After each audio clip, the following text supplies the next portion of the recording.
Alive and alert on the north side of the dirt. It is your man D Real coming at you with another Be Real with D Real, where edutainment is what I do.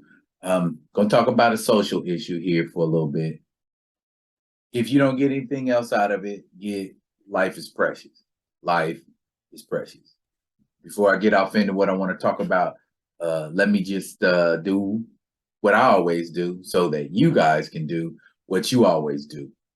Comment, like, subscribe, and share to the Be Real with D Real page so that when new material comes out like this, you get first crack at it. If you digging what a brother shoveling, put some dirt in my bucket. Comment, like, subscribe, and share to the Be Real with D Real page. Gonna direct you to an article and read a few bullet points out of it, and then we're gonna talk about it.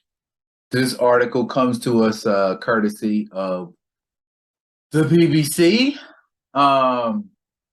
Contains upsetting images. I ain't gonna get into those images. BBC News, Simon Fraser and Ilsa Meishman. Sorry, I mangled that, Elsa. Dig. An ex-policeman has killed at least 37 people, most of them children, in a gun and knife attack at a child care center in northeast Thailand.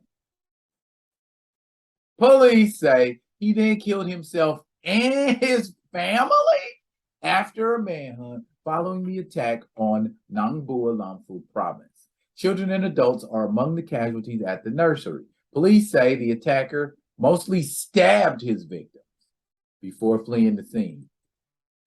The former officer, aged 34, was sacked in June for drug use. That means they fired him. It is not clear if there was a motive for the attack. Shit, does it need to be? At least 23 children were among the dead in the mass killing in the town of Utai Sawan. Some victims aged as young as 2 were attacked as they slept. Wow. A dozen people who were injured have been taken to the Nang Bua Lamphu District Hospital. Head teacher Nanticha Panchum said the attacker's son attended the center but had not been there for a month. The man used to drop his child off and was always polite and chatty, she said. Ms. Panchum said there were usually more than 90 children at the school, but just over 20 were present on Thursday due to bad weather and a school bus breakdown. The shooter came in around lunchtime and shot 4 or 5 officials at the child care center first. A local official, Jadapa Bansum, who was working nearby, told Reuters news agency. One of them was a teacher who was 8 months pregnant. At first, a lot of people thought it was fireworks, she said, adding that the man then forced entry into a locked room where children were sleeping. Videos shared on social media appeared to show the tears and distress of parents and relatives of those killed as they gathered at a shelter outside. Yeah. This kind of sounds like a lot of what we deal with. Now the who, what, when, where. Police named the attacker as Panya Kamrab, a local man who had been a police sergeant before he was suspended for drug use in January and then dismissed in June.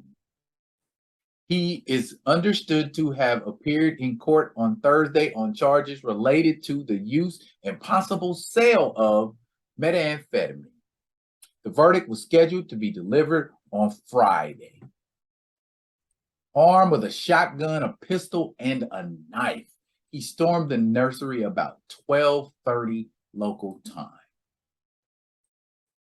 The details of what followed are still emerging, but after the killing spree, the attacker fled the scene in a white 4-door Toyota pickup truck with Bangkok registration plates, according to police, who who launched a search for him and warned locals to keep indoors for their own safety. Eyewitnesses were quoted saying the attacker had driven into bystanders and opened fire at some of them, injuring several as he made his escape. That is what he looks like or looked like.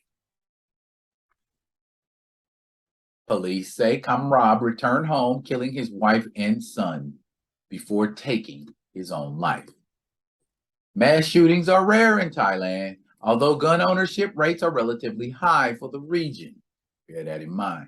Illegal weapons are also common in the Southeast Asian country, according to Reuters news agency.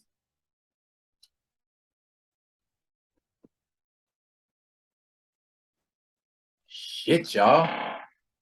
Let's unpack. Okay.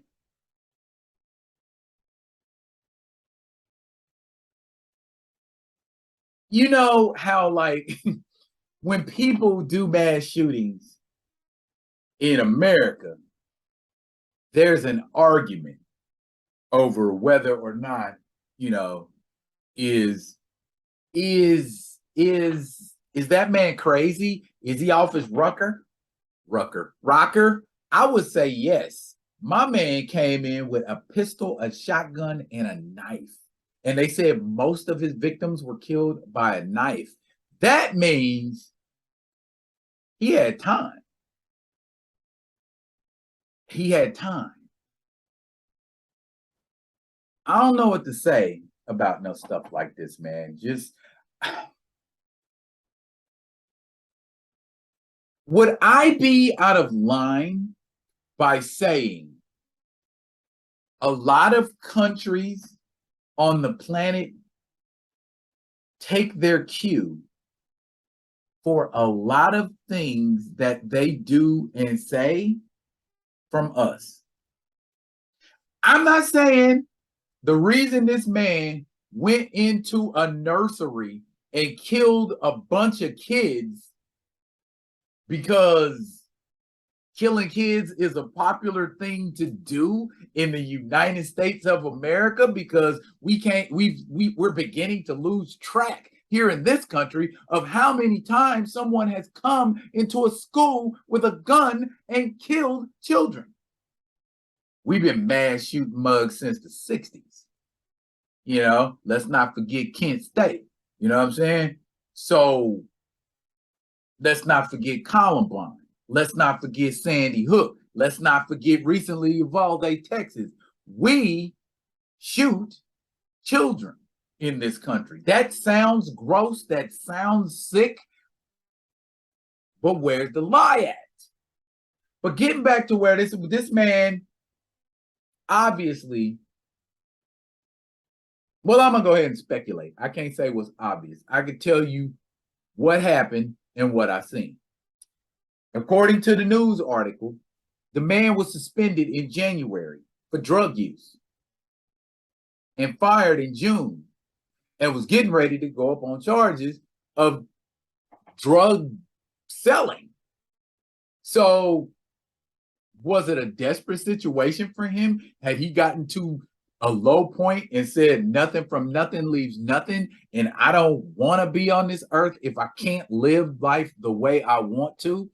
And there was a cry for help and no one heard him? Again, not blaming nobody. But at the same time,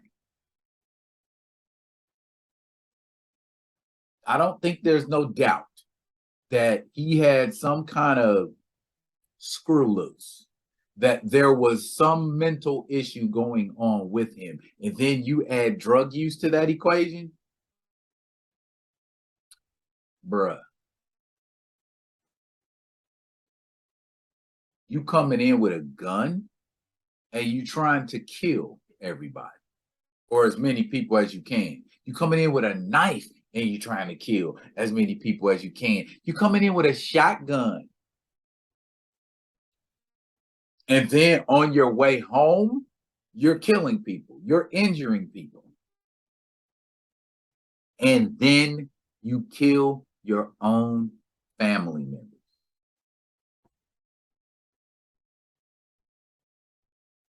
Definitely an argument for gun control. If you don't need gun control,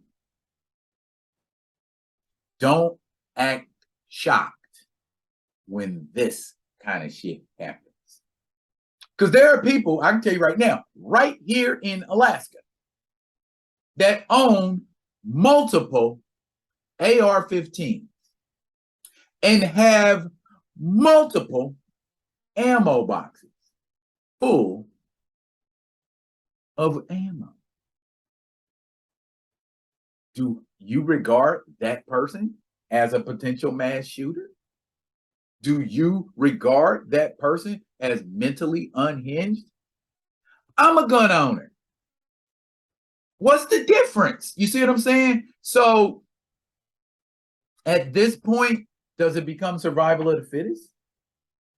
At this point, does it become every man for himself? It's a purge out in this bitch, so you better be careful and have your heat on you or you gonna get got? Is that where we're at now?